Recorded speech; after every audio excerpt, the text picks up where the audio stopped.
Hello, this is M from TCM and I'm here with Battlefield 3 players, Lucifer and Midair at Dreamhack Summer 2012.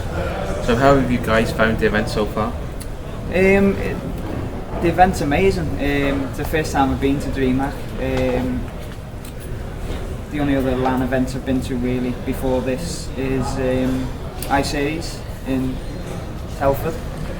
This event's absolutely amazing compared to, if you compare it to I-Series at least. It's absolutely enormous. I was amazed by the amount of players that are here. The exhibition area is amazing. Loads of exhibitors there. It's been really good so far. I've enjoyed it.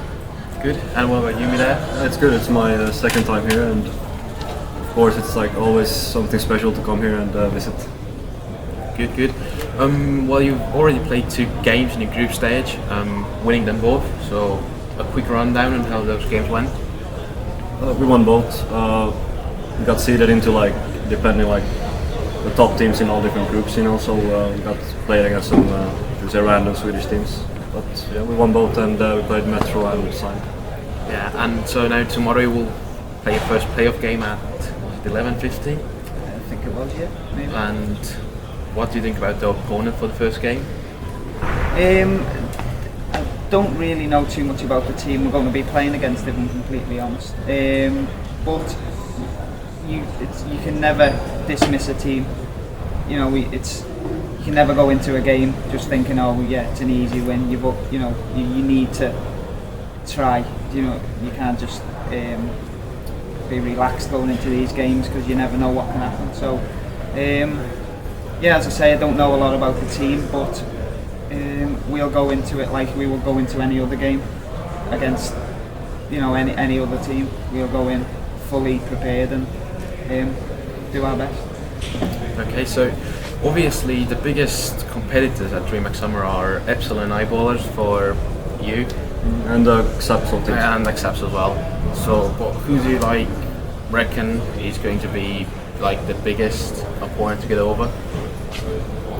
Basically the teams you just mentioned. They're all good teams and they all have a shot at winning this thing. Good, good. Obviously one thing as well that you had to change for Dreamhack was changing from 8 to 8 to 5 on 5. What was obviously a really late change for you, as you changed right after the event was announced. So how did you prepare for this event? We've basically had about 2 weeks to prepare. Well, once we knew we were going to be attending the event, as you said, it's a 5v5 event. We primarily focus on 8v8. We are an 8v8 team, but it's worked quite well, to be honest. We played I-Series, which was 6v6, so we've had a little bit of experience. It's the same sort of game mode as 5v5. But as I say, 2 weeks before we found out we were coming, so we've basically picked our lineup and played as much as possible. We've played maybe 4 or 5 games a night, every night since we knew we were coming.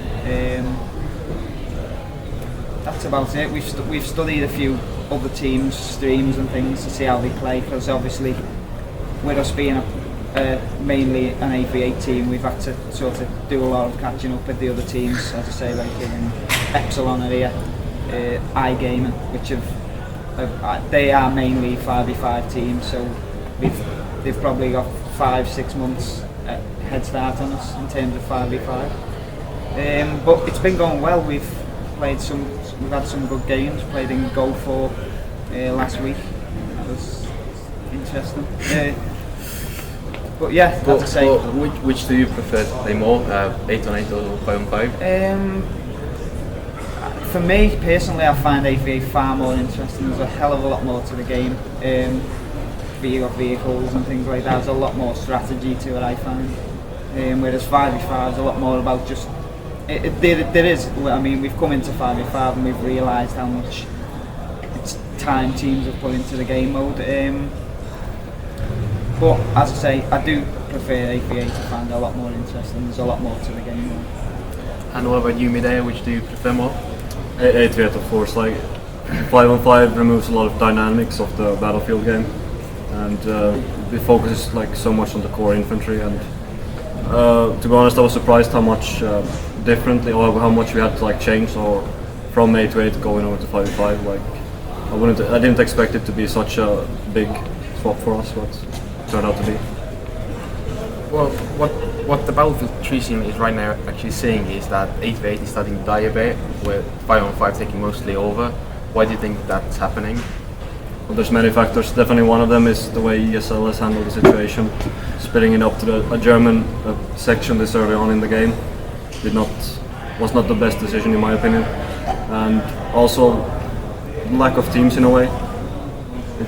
I'll be hoping for like more of the public teams to like start competing more in these online tournament and leagues.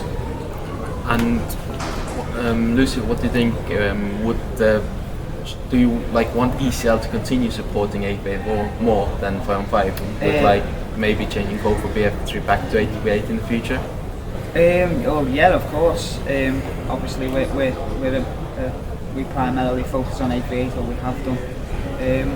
But yeah, of course, if I'd really like ESL to focus on 8v8, but like Midair said, seems to be a lack of teams. There is a lot of teams, but it seems like they don't want to compete for some reason. I don't know why that is. It could be something to do with the size of the teams, because with BF3 8v8, each map's different. You need a completely different team on different maps. So some maps have 2 tanks, some maps have no tanks. The team sizes for 8v8 are really big because of the different hardware setups on each map. So that could be a big part of it. And obviously LAN events. It's hard to get 8 players to a LAN event, so that could be, a big part of the 8v8 scene dying. But yeah, I would really like to see ESL pushing 8v8, but can't really see it happening in the near future. Okay, but what about like what we've seen over the last year, so to speak, is we've had like 8v8 competitions online, a 6 versus 6 LAN competition in England, and now a 5 versus 5 competition. Is it like, do you guys think they may be doing too many different competitions for Battlefield 3? You mean splitting up the game modes in too many different? Yeah. Well, yeah, it was the same in BC2 as well.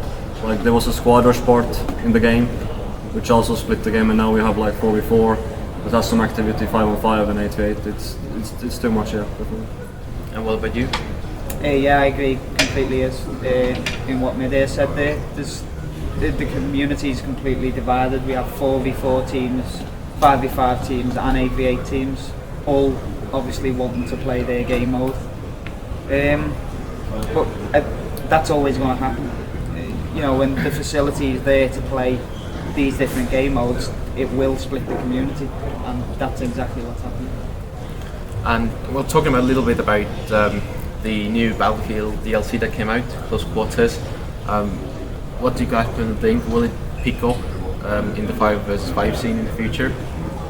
Well, the thing is, they can't really force people to buy DLCs to play it competitively, so no, it's not going to pick up. ESL has already banned all the DLC maps and DLC weapons, so it's not going to take off. So we're about to wrap it up here with this interview, but before we go, we just need to ask you one more question. From both of you. You competed in the Qpad 2 1-on-1 competition in the final, where there was 4 people, where Lucifer was actually able to defeat his teammate Midair. What do you have to say about that? It's nothing to say. The team took home the win, so I'm happy. Good. And how do you feel, Lucifer? Yeah, I wasn't really too worried about Midair in the final. It was more the other players I was worrying about. But yeah, no. In all seriousness, Midair's an outstanding player. He was the main worry for me in the final. But I managed to get. It was first to 15 frags. Managed to do that. So I'm really happy. Nice set of hardware I've won. So good event for me. Good. will you be looking for a revenge match? We'll take it out online. Okay, well, anyway, thank you for the interview, guys, No worries. and we'll see you again tomorrow on TCM-Gaming.net.